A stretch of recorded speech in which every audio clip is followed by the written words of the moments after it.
con lo que llamamos bioquímica y biofísica en símbolo. Quiero pedir disculpas porque las transparencias están en inglés, pero la conferencia será en castellano.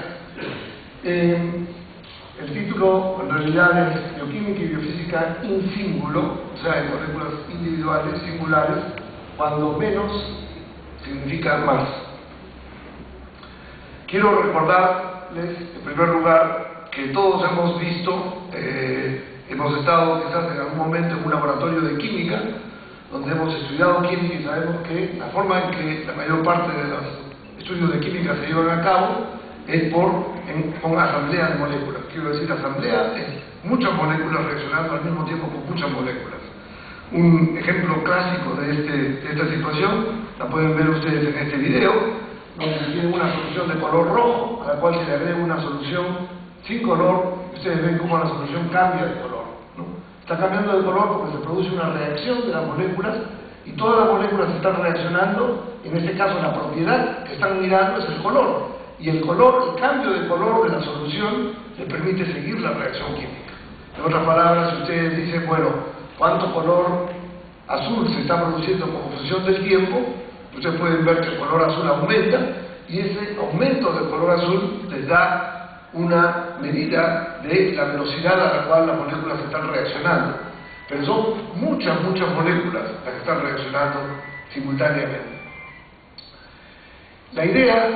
Esta idea que fue en realidad desarrollada por los alquimistas en el siglo VIII, ha sido una idea poderosísima, porque ha permitido prácticamente todo el desarrollo de la química y de la bioquímica que conocemos hasta nuestros días.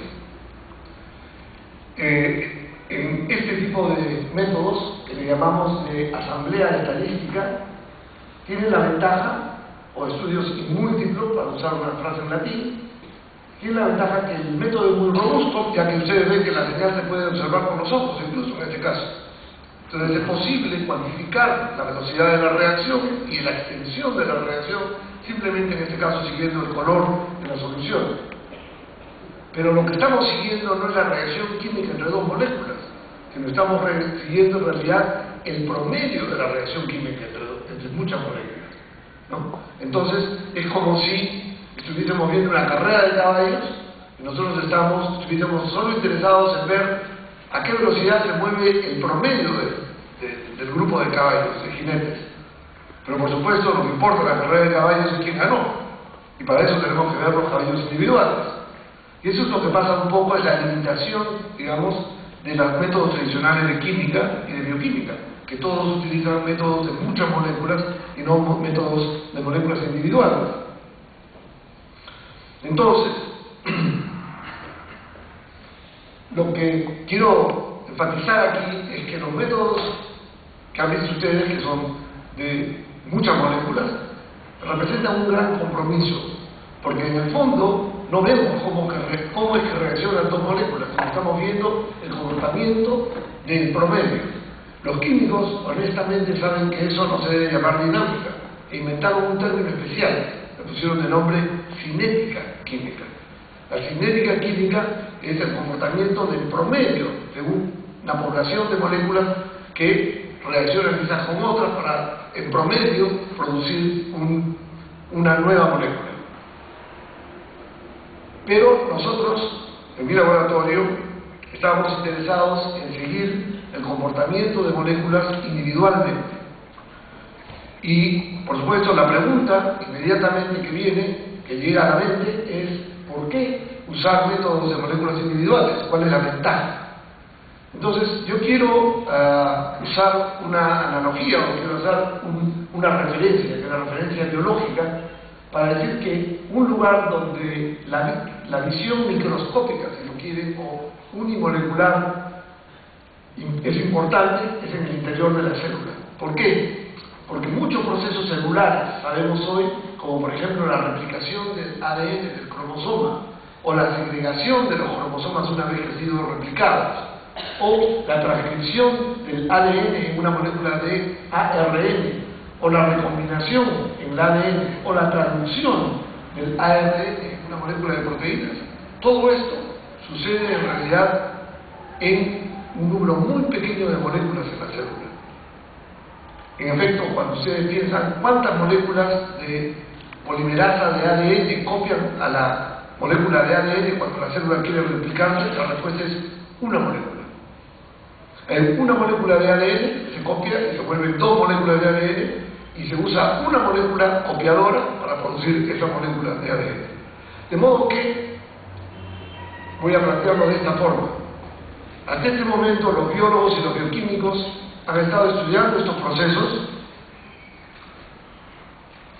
usando muchas moléculas. Usamos 10 a la 15 moléculas, 10 a la 17 moléculas de ADN con 10 a las 17 moléculas de polimerasa para poder seguir el fenómeno de copia del ADN. Y la idea que yo les planteo aquí es la posibilidad de simplemente tomar una sola molécula de ADN y una sola molécula de polimerasa y observar cómo copia la molécula de polimerasa la molécula de ADN. Y entonces, indudablemente que bajo esas condiciones podemos encontrar muchísima más información sobre el proceso de copia. Le voy a decir una analogía que quizás haga más clara la idea del problema de los métodos de muchas moléculas. Imagínense ustedes que un marciano llega a la Tierra y atiende una manifestación política donde hay aproximadamente el mismo número de hombres que el mismo número de mujeres. Hay 500.000 personas cuidando al candidato y entonces reporta a Marte que en promedio los seres humanos, en promedio, tienen todos un ovario y un testículo. Y eso es absolutamente verdad desde el punto de vista matemático. En promedio, ¿no? Pues si hay un hombre y una mujer, en promedio son dos personas, entonces cada una de esas dos personas tiene en promedio un ovario y un testículo.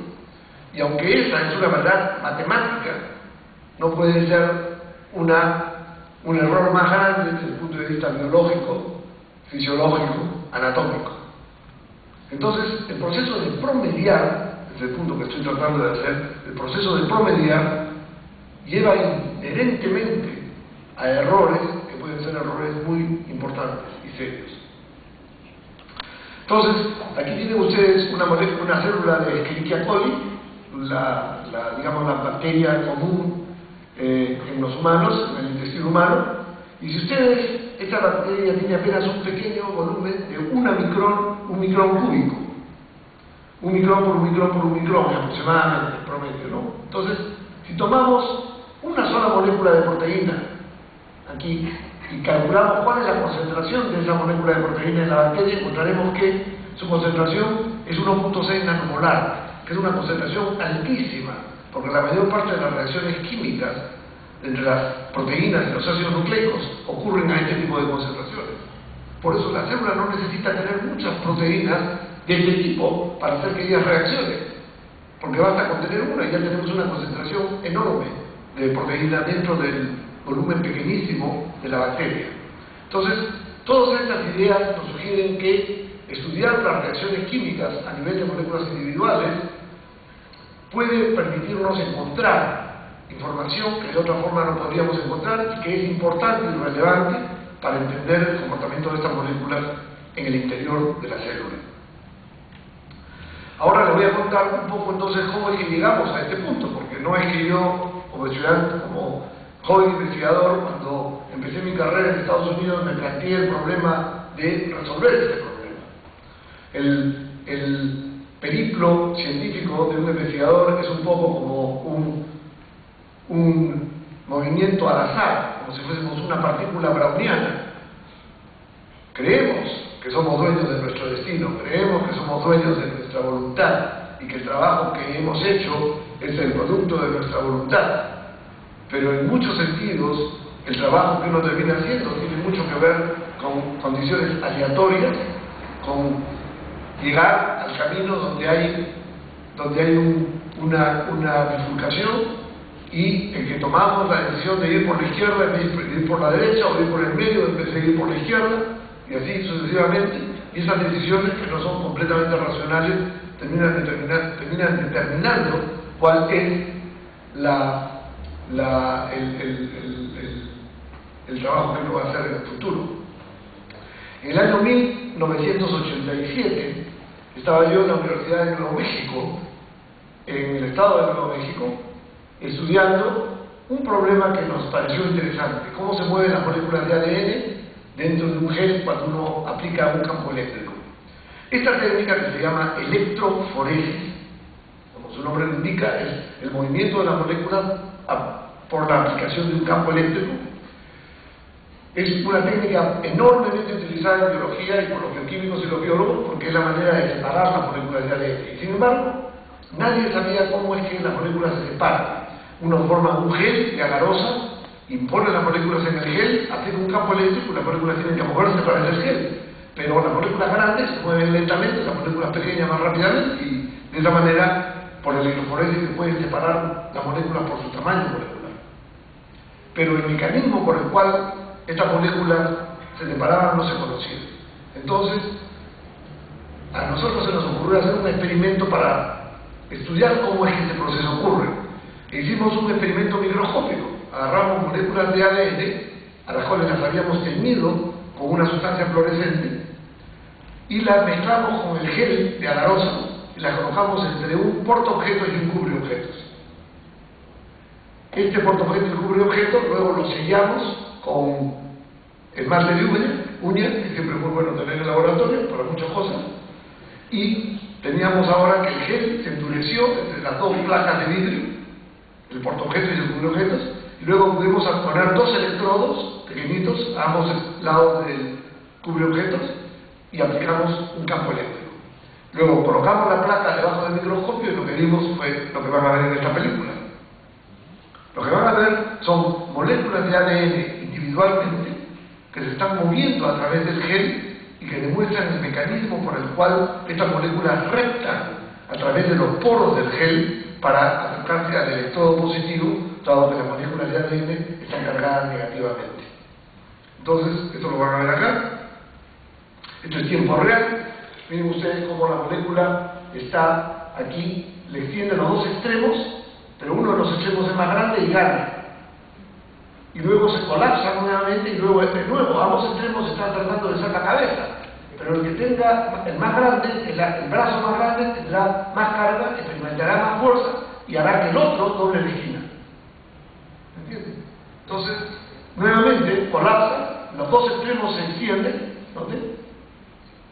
Los dos extremos se extienden y uno de ellos jala al otro extremo y lo hace doblar la esquina, pero noten que cuando dobla la esquina, ese extremo se comporta como un elástico, es tremendamente elástico, ¿no? Entonces, esa elasticidad, que la van a ver una vez más aquí, ¿no? Así, como si fuera un elástico, una banda elástica, esa elasticidad nos llamó la atención enormemente, porque aunque uno puede decir que las moléculas de ADN deben ser elásticas, hasta que uno no las ve directamente. Este fue el primer experimento de su tipo que permitía ver las moléculas individualmente en tiempo real, moléculas de ADN moviéndose en el gel.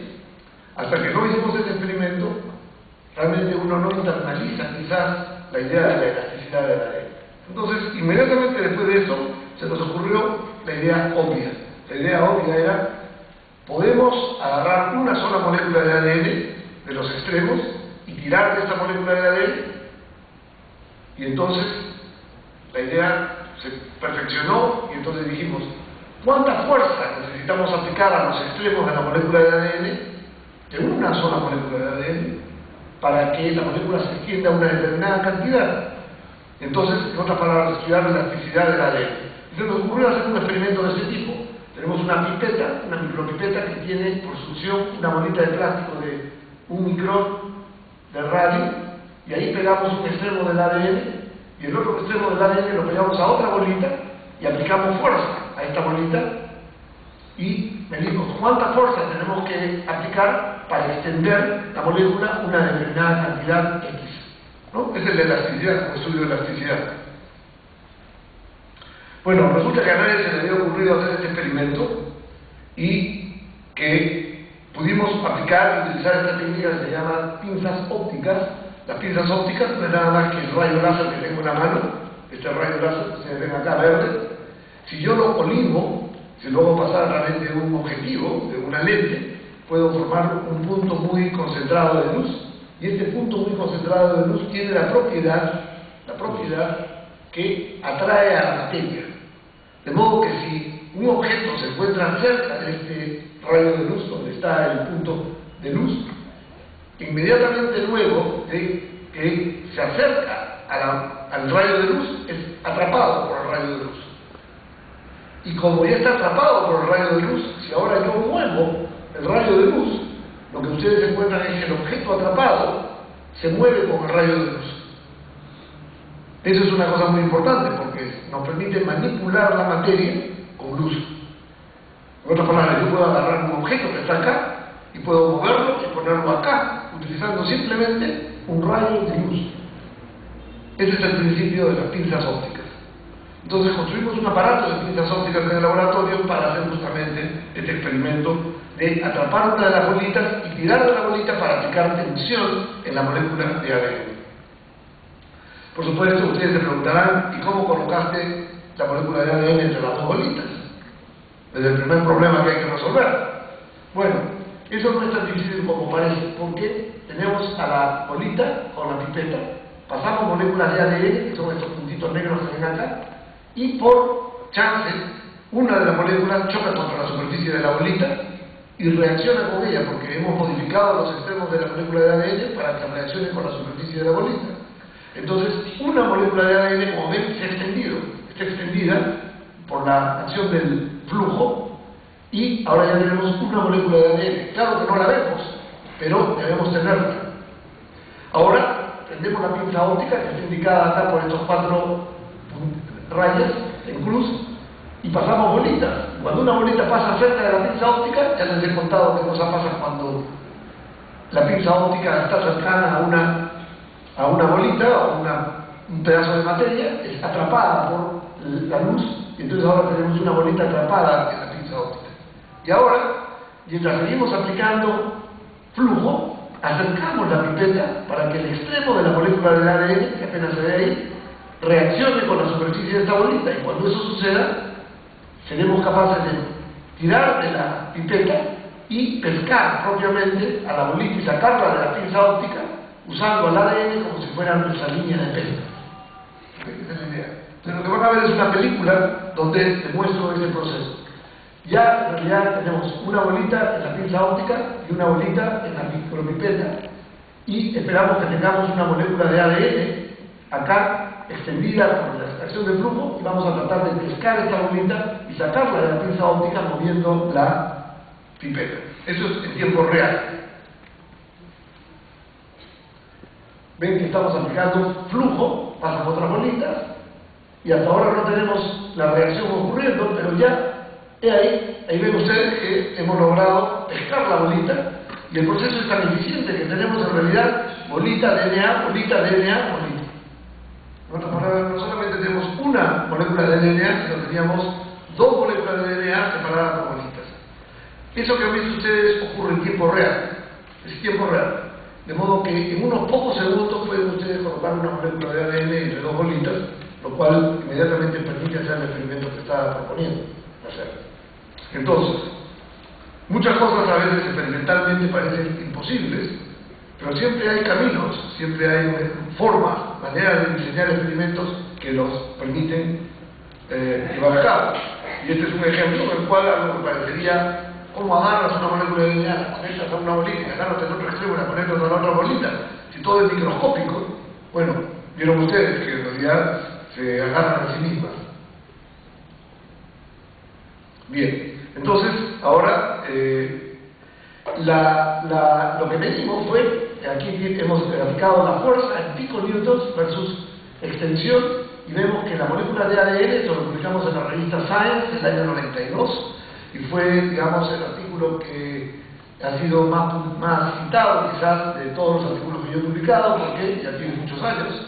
Han pasado 20 años desde que hicimos este primer experimento de manipulación de una sola molécula de ADN. Ven ustedes que la fuerza y la extensión tienen una relación altamente no lineal.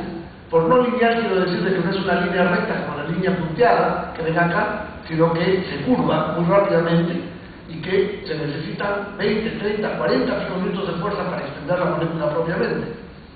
Ahora, Esta línea punteada que ven acá sería lo que correspondería a un resorte lineal, un resorte que sigue la ley de Hooke, la ley de Hooke, ¿no? Que la fuerza es proporcional a la extensión, por eso es lineal.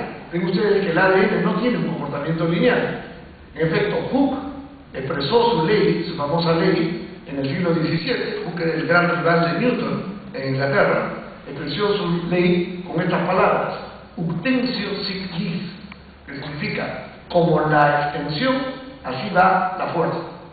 Como la extensión, así va la fuerza. En otras palabras, en nuestro lenguaje moderno, la extensión que obtienes del DNA es proporcional a la fuerza que le aplicas al DNA, linealmente proporcional. Bueno, entonces, hemos luego nosotros obtenido ya una formulación matemática de explicar el comportamiento del DNA de cadena simple, del DNA de cadena doble, y esto fue publicado después del artículo original en Science en el año 92. En el año 94 publicamos el artículo en el que formulábamos una descripción matemática del comportamiento mecánico del ADN, y luego en el año 96 descubrimos un fenómeno de superextensión del ADN que se extiende hasta 180% de su tamaño original abajo a cierta fuerza, que fue publicado también en la revista Science en el año 96. Bueno, este tipo de estudio tuvo gran interés para la gente que estudiaba física de polímeros, porque por primera vez fue posible demostrar que una de las teorías que se usaba más a menudo para describir a los polímeros, que es la que corresponde a esta línea punteada, la teoría no predice correctamente el comportamiento de los datos experimentales que obtuvimos nosotros tirando de una molécula de ADN, que son los puntos esos que ven ustedes aquí. Y más bien otra teoría, que es la ecuación que les he mostrado, que desarrollamos nosotros, es la que da un comportamiento perfecto, matemático, al comportamiento de ADN. Entonces, desde el punto de vista de teoría de polímeros, esto era bastante interesante e importante. Pero, claro, yo soy un biofísico, no soy un físico de polímeros. Y entonces el azar me llevó a resolver un problema de la física de polímeros, pero lo que yo quería hacer, último análisis, era estudiar procesos biológicos. Y entonces, la pregunta que se plantea entonces es cómo vamos desde tirar de una sola molécula de ADN a seguir reacciones químicas en símbolo. Bueno, resulta que una vez que ustedes tienen ya una molécula de DNA agarrada y que la pueden manipular mecánicamente, es posible aprender una serie de cosas sobre procesos biológicos moleculares, particularmente sobre proteínas y moléculas que caminan sobre el ADN. Entonces, ¿por qué? Porque en la célula, sabemos hoy en día, este es un nuevo paradigma biológico que lo conocemos ya desde fines del siglo pasado, es que la célula está compuesta como en realidad es una factoría, una especie de fábrica que contiene un enorme número de líneas de ensamblaje de maquinarias proteicas que llevan a cabo la mayor parte de las funciones celulares. Funciones como replicación, transcripción, traducción, translocación, recombinación, etc., son llevadas a cabo por máquinas moleculares, celulares, que es el nombre que reciben, y muchos de ellos funcionan como motores moleculares. Entonces, esta técnica que les he enseñado, de poder manipular una sola molécula de DNA, nos permite estudiar estas máquinas moleculares.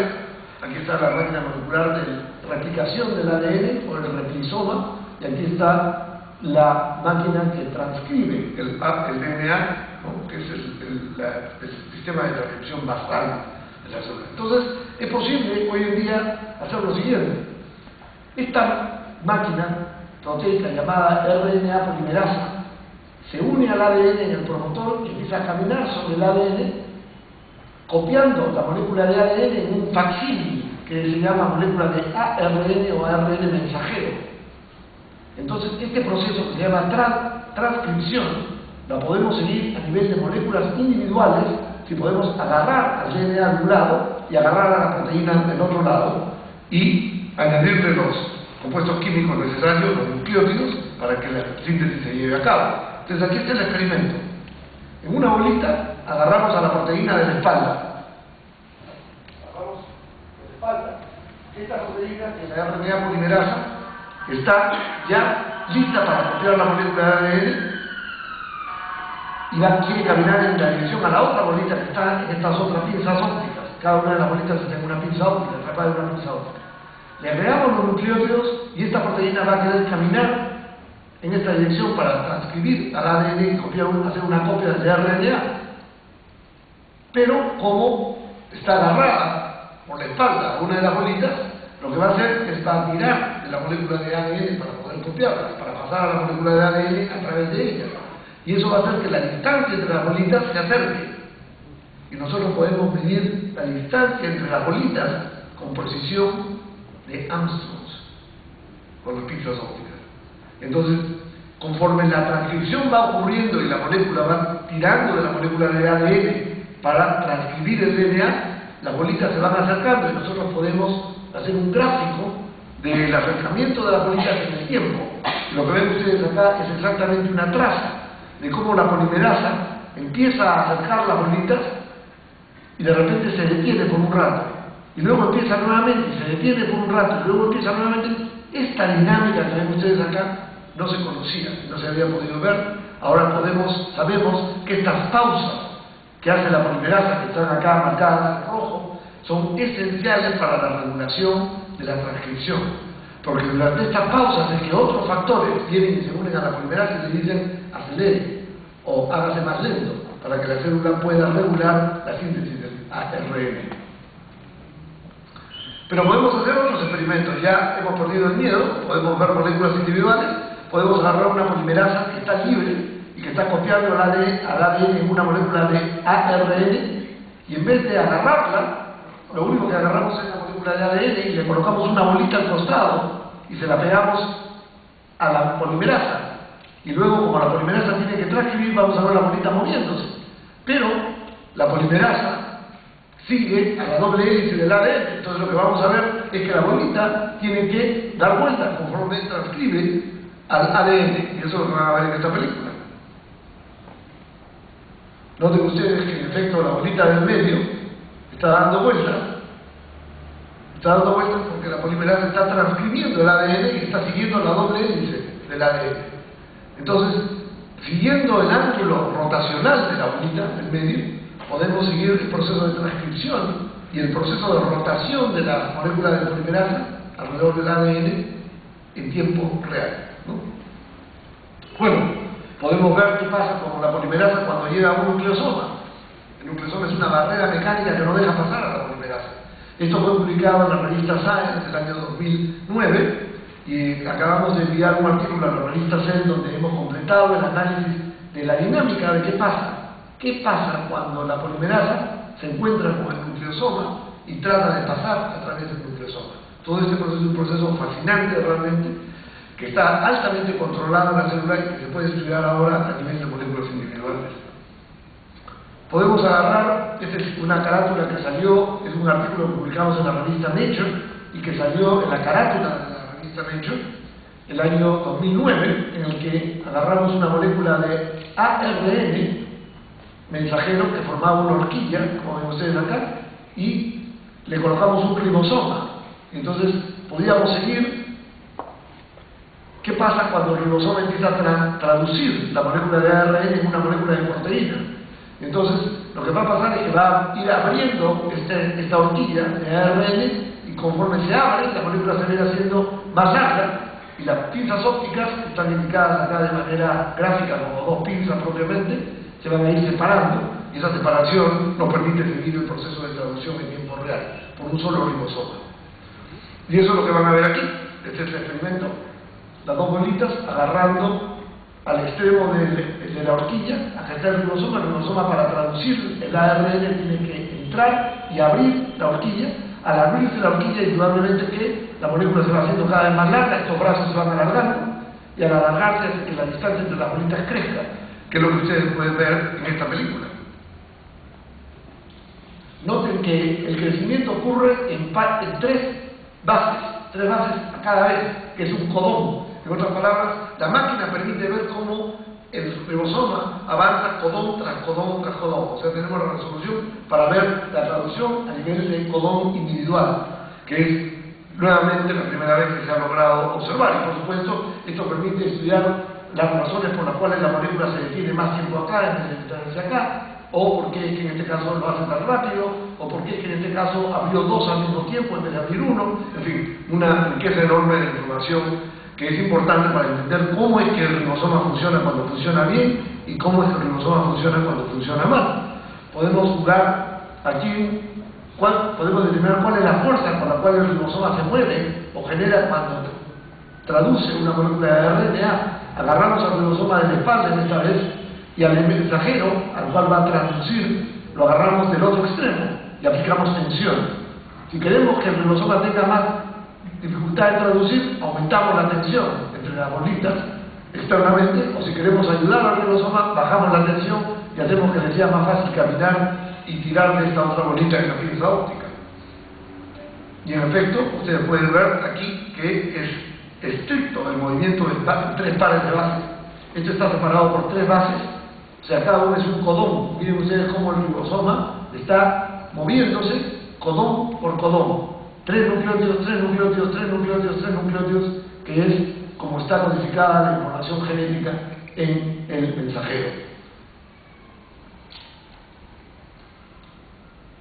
Bueno, podemos medir cómo responde a la tensión que les estaba, a la fuerza que se opone. Podemos aumentar la fuerza y ven que el ribosoma, en efecto, cuando ustedes aumentan la tensión contra la cual tiene que trabajar para poder moverse, como les he indicado, disminuye su velocidad de traducción y eventualmente se detiene aproximadamente a una fuerza de 12 piconewtons. En otras palabras, que el ribosoma no puede trabajar contra una fuerza mayor de 12 piconewtons. Y eso tiene una serie de resultados importantes que los acabamos de enviar a publicar a la revista Nature, porque implica que hay un proceso de regulación importante en la célula debido a la fuerza que se opone a que el ribosoma pueda llevar a cabo la traducción. Y entonces, este es el tipo de trabajo que hacemos en mi laboratorio. Es un tipo de trabajo de ciencia fundamental, si no quieren, ciencia básica, pero es el tipo de trabajo que yo creo que constituye la pirámide del trabajo científico en toda universidad. En el Perú tenemos, creo, yo oigo muchas voces en las que hay una confusión. La gente cree que la ciencia que debe hacerse en el Perú es ciencia aplicada. Y eso en realidad es verdad que debe hacerse ciencia aplicada, pero eso no debe quedar en desmedro de la ciencia fundamental. Porque el proceso de ciencia aplicada y ciencia fundamental es un continuo. Es un continuo en el cual yo estoy estudiando un problema, como por ejemplo la polimerasa, que les acabo de mostrar. La polimerasa es una molécula que es la diana contra la cual se desarrollan antibióticos para detener enfermedades como la tuberculosis, por ejemplo. Entonces, si yo entiendo cómo funciona la polimerasa a nivel de molécula individual, puedo entender mejor cómo diseñar drogas, eventualmente, que puedan bloquear a la polimerasa de la bacteria y que no bloqueen a la polimerasa de los seres humanos y usarlos de esa manera como nuevas formas de antibióticos. Pero para poder hacer eso, ya pasó la época en la que un químico encontraba de manera completamente aleatoria, al azar, azarosa, una sustancia química que resolvía el problema de un flagelo de la humanidad. Hoy en día, la gran tecnología farmacéutica requiere de conocimientos de biología molecular para diseñar drogas, para poder destruir o atacar a ciertas enzimas, como la enzima, por ejemplo, la replicasa inversa del virus de la inmunodeficiencia humana. Eso ha sido desarrollado porque conocíamos la estructura de la replicasa inversa y porque pudieron diseñar una molécula que bloqueara la replicasa inversa. No porque alguien estaba probando sustancias químicas hasta que encontró una que funcionaba. Entonces, tenemos que tener la idea clara de que la ciencia es en realidad un continuo y que el Perú necesita colocarse en una posición de ventaja con respecto al resto de países de Latinoamérica si quiere darle sostenibilidad en todos los campos. No estoy hablando solo de la biología, estoy hablando de la física, de la química de catálisis heterogénea, de la biología molecular, por supuesto, de los marcadores genéticos para la calidad pelo de la alpaca y cosas por ese tipo. Entonces, tenemos que prepararnos para poder recibir el reto de una economía creciente. Y la única manera de hacerlo es crear en nuestras universidades centros de investigación de alto nivel. Entonces, yo he pensado, como lo dijo Modesto, que una manera de hacerlo es que los científicos peruanos que nos tuvimos que ir y que no pudimos regresar, regresen al Perú, pero no regresen y decirle, bueno, vengas al Perú a trabajar, porque indudablemente yo me fui hace 37 años, he hecho mi vida en Estados Unidos, mis hijos nacieron allá, y no va a ser fácil que yo me pueda venir acá al Perú y deje todo lo que he construido allá. Pero lo que sí es posible es que yo pueda construir un laboratorio gemelo al mío, entrene a un peruano en la Universidad de Berkeley, y ese peruano regrese y entre a trabajar, como lo ha hecho a la Universidad Peruana Cayetano Heredia, y ahora tenemos un laboratorio gemelo de moléculas individuales, de visualización y manipulación de moléculas individuales, en el que están trabajando 8 estudiantes.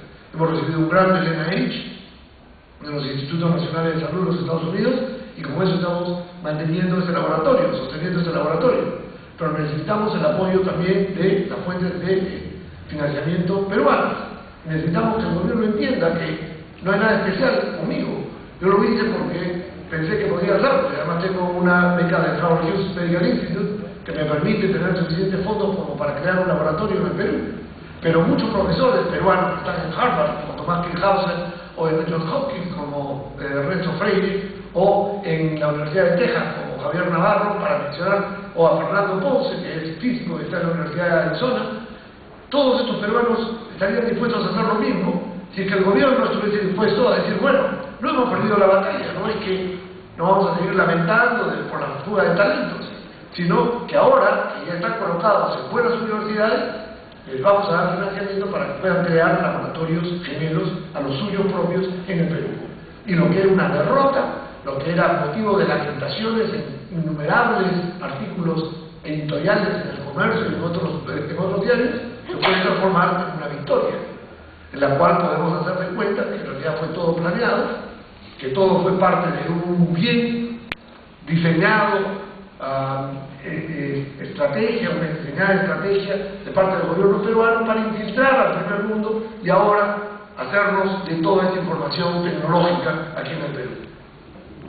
¿Cuál es la diferencia entre las dos narrativas? La única diferencia es que si no hacemos nada, será fuga de talentos. Si hoy en día el gobierno actual está dispuesto a invertir para que los peruanos que no pudimos regresar, no que no quisimos regresar, que no pudimos regresar, puedan ayudar al Perú de esta forma, entonces la diferencia es que podemos transformar la derrota en una victoria. Y la diferencia es simplemente que el gobierno lo haga, que el gobierno esté dispuesto a dar las fuentes de financiamiento. Esta es la Universidad de California en Berkeley, donde yo trabajo. El laboratorio donde yo trabajo está aquí. Es un laboratorio, esta es una foto nueva, porque es un nuevo laboratorio de 8 pisos. El laboratorio más grande de la universidad. Y en el 6º piso está mi laboratorio propiamente, es el edificio de laboratorios. Este es, por cierto, el campanile de la universidad. Este es el departamento de matemáticas, el primer departamento de matemáticas del mundo está alojado aquí. Y aquí ven ustedes el departamento de química, el primer departamento de química del mundo, y aquí está el departamento de física, también el primer departamento de física del mundo, de acuerdo con el último ranking de las universidades del año pasado. De modo que este es un sitio donde está la casa matriz, si lo quieren, el laboratorio gemelo matriz, y de este laboratorio hemos creado un laboratorio en la Universidad Peruana Cayetano Heredia, y lo hicimos donando en primer lugar un microscopio de fuerza atómica, que lo pueden ver acá. Este es el microscopio de fuerza atómica, el primero de su tipo en Latinoamérica, y donde estamos obteniendo ya imágenes y estudiando. Este es el principio cómo funciona, no lo voy a mencionar ahora, pero podemos ver moléculas de ADN, miren ustedes, depositadas sobre la superficie. Esto ha sido, son imágenes obtenidas ya en Lima, y estamos haciendo un estudio de investigación de cómo, de la estructura de los complejos de la RNA polimerasa de E. coli, en este caso, con el ADN. Pero la idea es aislar la RNA polimerasa del Mycobacterium tuberculosis, que es tan importante para el Perú, y hacer el estudio en Mycobacterium. Entonces pueden ver que podemos hacer estudios de ciencia fundamental y al mismo tiempo de ciencia, si ustedes quieren llamarla, aplicada, porque indudablemente entender a la Mycobacterium tuberculosis, a la polimerasa del bacilo de Koch, tiene gran interés e importancia de tipo biomédica para el Perú, ¿no? Y se puede hacer al mismo tiempo. No hay que separar y decir, no, a usted no le damos dinero porque está haciendo ciencia pura, que es una tontería, realmente es una tontería. Eso solo lo puede decir una persona que no ha hecho nunca, que no ha agarrado un tubo de ensayo. Entonces, aquí les muestro una fotografía del aparato de pinzas ópticas que hemos construido en Berkeley, que fue comprado por la Universidad Cayetano Heredia y está aquí ya instalado en los laboratorios de la Universidad Cayetano Heredia. Y ven ustedes las trazas, la RNA polimerasa que les enseñé, obtenidas en Lima. Y estamos estudiando y tenemos ya resultados que pronto vamos a poder publicar aquí desde el Perú, desde nuestro país. Este, por cierto, es el primer aparato de pinzas ópticas en Latinoamérica. De hecho, tenemos proyectos de interacción y de colaboración con Chile y con Argentina. En el Instituto Leluar vienen a Lima para usar el aparato de pinzas ópticas en Lima y nosotros los recibimos aquí en Lima y les permitimos usar el aparato. Y desde Santiago de Chile vienen también colegas, amigos que vienen a trabajar con las pinzas ópticas que están en Lima, justamente porque tenemos las pinzas ópticas y este punto de avanzada, digamos, aquí en el Perú, ¿no? Bueno, aquí es una foto de los chicos que están ya trabajando en el laboratorio de moléculas individuales. Hay 8 estudiantes ya. Aquí está Daniel Guerra, el director del laboratorio en Cayetano. Esta es Yara Mejía, que era un estudiante de mi laboratorio, que hizo el doctorado, ahora está en el Instituto Max Planck en Alemania haciendo el postdoctorado, pero vino por 3 meses a Lima a pasar una pasantía en Lima y a trabajar en Lima en nuestro laboratorio, porque tenía la misma máquina en Lima que tenía en Berkeley. Entonces se le presentó la posibilidad de conocer el Perú y al mismo tiempo de ampliar sus horizontes conociendo otras culturas. Y entonces vino y estuvo con nosotros. Y así estos estudiantes, muchos de estos estudiantes han hecho pasantías en Berkeley también. De modo que yo creo que, esta es otra foto del grupo, yo creo que este es un modelo, un plan piloto que puede funcionar, que está funcionando y que creo que debiera ser un modelo que podría replicarse en otras universidades, en otras áreas de investigación, con otros profesores peruanos que vienen del extranjero y que creen esos laboratorios gemelos. Lo único que necesitamos es la buena voluntad de los peruanos de hoy, que están en el poder hoy, y que digan, sí, hace 30 años no pudieron regresar, pero ahora lo podemos hacer concurrir al Perú y ayudarnos a generar el grupo de científicos futuros que sí van a poder regresar al Perú como resultado de nuestro crecimiento económico y de nuestro desarrollo.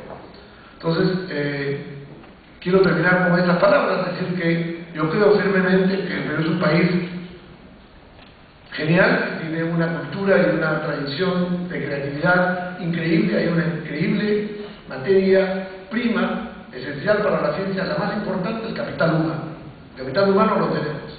Lo que necesitamos es la organización para poder desarrollar los centros de investigación que corresponden a un país en desarrollo como es el Perú. Muchas gracias.